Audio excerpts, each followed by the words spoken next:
everyone. My name is Erinn Morgan, and I am the editor-in-chief of Eyecare Business Magazine and an editorial director at Pentavision. I am so honored to be here today to introduce the recipient of the OWA's 2020 Visionary Award, Sheena Taff. Sheena is an incredible second-generation licensed optician and optical manager at Robertson Brown Opticians in Vancouver, Canada. She is also a key influencer in our industry and with her Optician About Town Instagram and blog.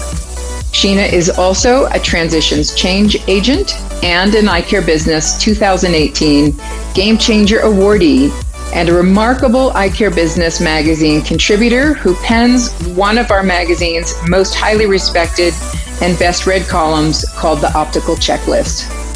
Quite a list of accomplishments, and I can tell you that I have no doubt that she's just getting started. The OWA Visionary Award is just that, celebrating a woman known as a visionary in our industry. This influential leader demonstrates progressive thinking and actively cultivates professional development of women, contributing to the successful future of the entire optical industry. Sheena Taff is most definitely a visionary. Sheena and I met several years ago at Vision Expo, and we have worked together on numerous articles, panel discussions, projects, and events since then. Sheena and I worked hand in hand together back in April during the height of the COVID-19 crisis and closures to put together an incredibly well-attended and informational independent opticians live stream panel discussion with attendees from around the globe. The concept was her brainchild, and the goal was to provide support and tools for independent opticians around the world in a truly critical time. Visionary. Today, I consider Sheena as a true friend and inspiration. She has an incredible passion for excellence and for changing the perception of the optical experience. She is the founder of the iStyle Influencers, an industry group committed to educating peers and the public on the importance of eye health and seeing an eye care professional. I could not be more thrilled to introduce my friend Sheena Taff as the 2020 OWA Visionary Award honoree today. Sheena, congratulations. This honor is so well deserved. Thank you, Erinn. What an incredible honor to be standing here accepting this award. Although the setting might be different, the magnitude of what this award signifies is not diminished. The OWA has always championed inclusivity, which for me is one of the greatest attributes of this industry. As an eye care professional, no matter our role in the industry, we have the unique opportunity to help people see better and, more importantly, see themselves better. When I was a little girl, I was often called bossy, a word heavy with negative implications. It was intended as a way to bring me back down to earth, this notion to anchor me, to follow the status quo. But this was a catalyst that would propel me to become an independent thinker, to change perceptions and raise expectations of what it means to be an optician. Whether it be my focus to lift each patient's confidence in selecting a new pair of glasses, or encouraging friends and strangers on social media to embrace their eye style, no level of support is too small. I am fortunate enough to be standing here accepting this award because of the mentorship and guidance of so many of you out there watching.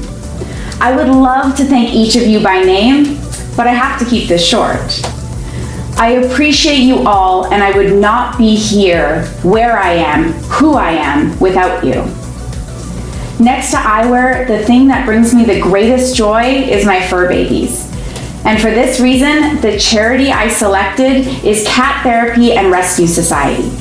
Their founder is an ambitious woman who will stop at nothing to rescue and rehabilitate the most vulnerable and forgotten animals. This money will help her continue her crusade to rescue cats and even the occasional dog from kill shelters across borders and across the world. Thank you to the OWA for this honor, this award. I look forward to the day we can all come together and once again be side by side in person. Thank you.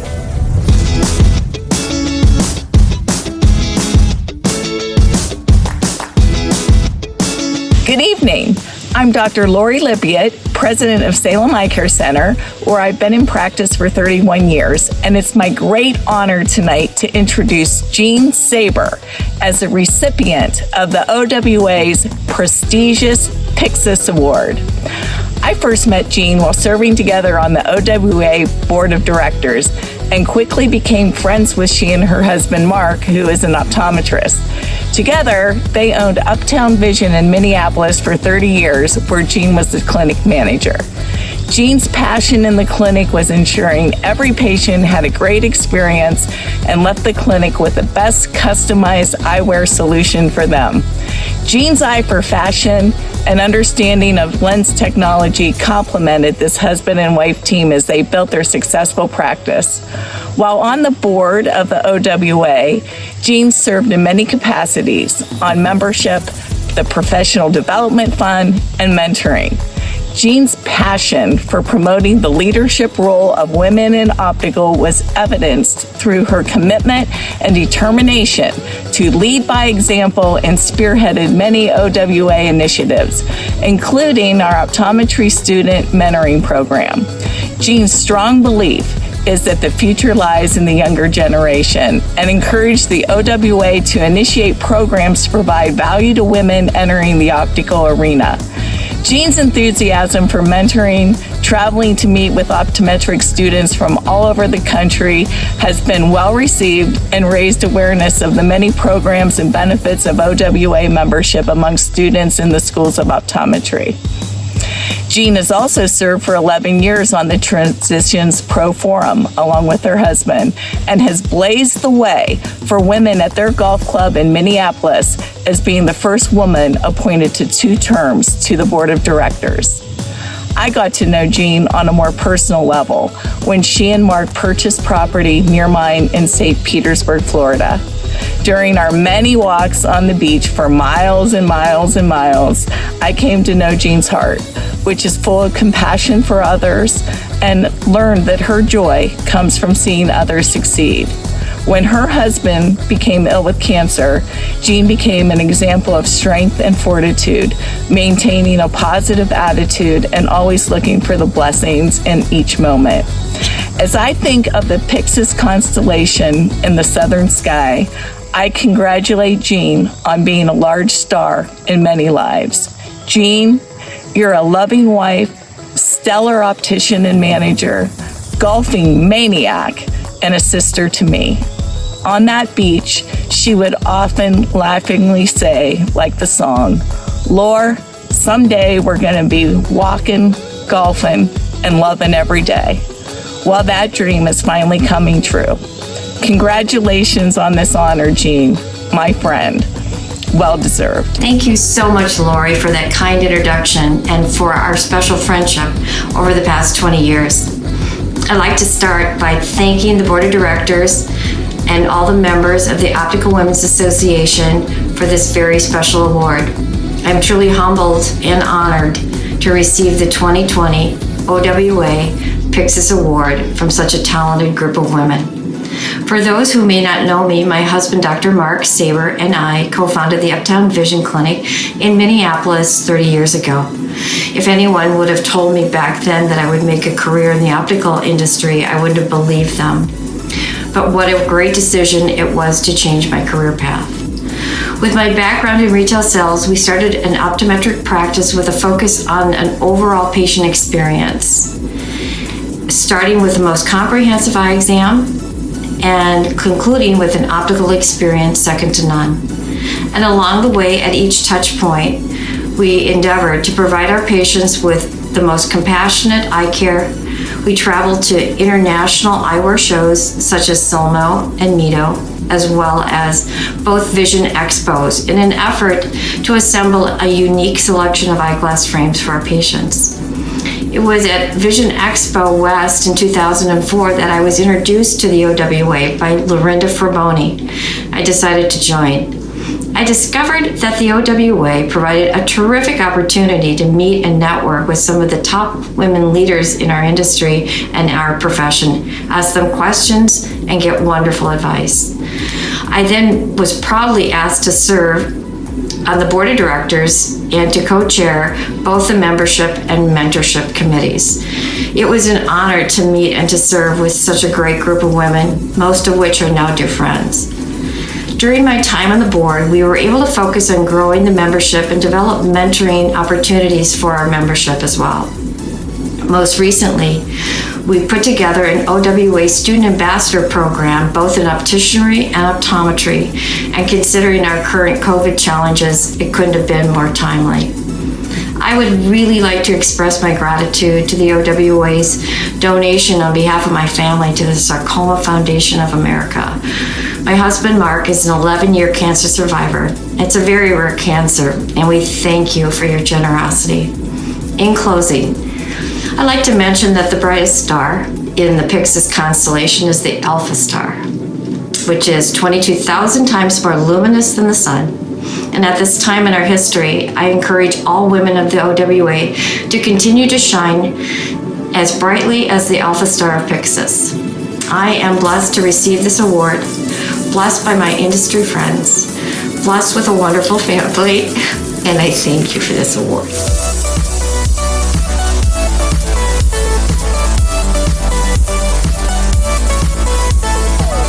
Hello everyone, I'm Howard Purcell, President and CEO of the New England College of Optometry, and I'm truly honored today to introduce this year's Pleiades Award winner. As you know, this is an annual award given by the Optical Women's Association, whose purpose is to advance the leadership role of women in the optical industry. This year's recipient is my good friend and colleague, Dr. Millicent Knight. Not only is Dr. Knight an incredible mother to Matthew and wife to Harvey, Dr. Harvey Eccles, as many of you know, but she's made an indelible mark in our profession. It probably would have been enough for one individual to build two incredible practices in Illinois, practices that were admired by people around the country and in particular admired by the patients that they served. But no, that wasn't enough for Millicent Knight. She wanted to give more, and she had more to give. And fortunately for us, she gave her time to the industry to represent us, both at Johnson & Johnson and today at Essilor. And let me tell you from firsthand experience, that isn't always the easiest job. It can be a thankless job sometimes, and in fact, requires that you oftentimes have to wear two hats and balance that as best you can. The one hat of an optometrist and wanting to do everything you can to support your profession. And on the other side, the hat of industry and making sure that you support the industry and the players that you've aligned with. Those aren't always aligned well, and it requires a unique individual to truly balance that. And Millicent, you have done that, and you have done that with grace, with determination, with poise, with clarity, while bringing the knowledge to the table that puts it all together. We really appreciate the incredible efforts you've made on all of our behalf. But let me share with you a little secret. Our careers? Not just really a coincidence that we both kind of have followed a similar path. In fact, what really happens is she sends me out there first to see if the coast is clear. Then she drops in and takes everything to the next level. Millie, you've done an incredible job in so many aspects. The true impact that you've made on this profession is yet to really be known. But I am proud of the contributions that we've made together and the contributions that you have made yourself. You're not afraid to take the risks. You're not afraid of change. In fact, you're just not afraid. Congratulations, Millie, from all of your many friends and colleagues. We are so proud of you and the impact you've had on so many of us. I know that's important to you, and I know giving back is important to you. I'm honored to be considered among your friends. Congratulations, Millie. Thank you for that thoughtful introduction. And allow me to publicly thank you for believing that I could step into your footsteps and continue to make an impact. I am so honored to receive this acknowledgement, and there are so many people who made today possible, and that begins with the OWA. I am blessed to have so many people who continue to support and believe in me. Thank you all but I have to acknowledge a few. First is my husband, Dr. Harvey Eccles, whose many sacrifices have allowed me to contribute to a profession and industry that I love. And Dr. Ron Krefman, my optometrist at ICO, where I received my Eyecare as a child and during high school. Although I had never seen a Black or female optometrist, when I told him I was interested in optometry, he not only didn't flinch, but instead took me to the admissions office for more information. You may never understand what your encouragement meant. And Dr. Greg Ossip, for believing in my vision of integrative eye health and wellness and purchasing my practice so I could pursue it. Life took me on a slightly different journey, but it could not have happened without you. But it all began with my greatest mentor, my mother, Dr. Lorie Knight, who never let us say can't and always said aiming low was a crime. Thank you for being the best role model and always supporting me. Matthew, my most important job in this life is to provide an opportunity for you to contribute your best to the world. And Daddy and I will do our best to provide that opportunity because that's what our parents did for us. I have my current role because of the faith one individual in particular placed in me, Rick Gadd, the president of Essilor of North America. Thank you for allowing me to bring to life my belief that industry and the profession should work together as best we can in the best interest of the patient. When I became aware of this award, my mind went to a painful time in my history. As I started to put together remarks, I could not shake this memory. Because it is an appropriate reflection for today, I want to share it with you with an evolved perspective. My father told me that at age 8, when he was picking me up from vision therapy, that I told him I was going to be an eye doctor. I stayed focused on that as a career goal well into college. When I went to the optometry advisor for a recommendation to optometry school, he said, "No, I don't think you can be an optometrist. I won't give you a recommendation, and no student here has ever gotten into optometry school without it." At age 20, I was shocked, and it must have shown. When immediately afterwards, I bumped into the only female professor in the biology department, and she told me to come into her office. I told her what happened, and she said, "From now on, you are a med tech major." I said, "I don't want to be a med tech." She said, "I know that, and you know that, but I am the med tech advisor, and I know what you need to take to get into optometry school." I went on to apply to 3 schools, and I was accepted into all 3.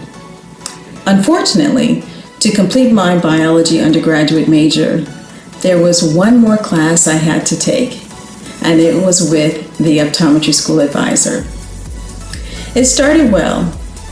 I had an A going into the final exam, but on the day of the finals, he said to me in front of the entire class, "Your lab specimen work looks very similar to someone else's in the class. I don't believe you can do A work, so I am changing all of your work from the midterm on to an F." I immediately went to the dean and told him what happened, and that of course, the work I turned in was my own. He said, "I believe you, but today, you have to make a very important decision. Do you want to prove him wrong, or do you want to go to optometry school?" And I said, "I want both." He said, "You can't have both. If you want to prove him wrong, I support you, and I will be with you every step of the way. But you have already been accepted into optometry school, and if you let this go, you will graduate, and I believe be a great doctor." In the interest of time, I left some details out. But this was both an issue of racism and sexism. But don't get stuck there. I didn't. What I came to see is the courage of a dean who was willing to take on a department chair, an academic peer, for a 20-year-old girl. A dean who was willing to stand up for what was right, but who also had the courage to tell me the truth about life. And in doing so, empowered me to make the right decision. I chose not to go after the professor. Sometimes you have to make tough choices.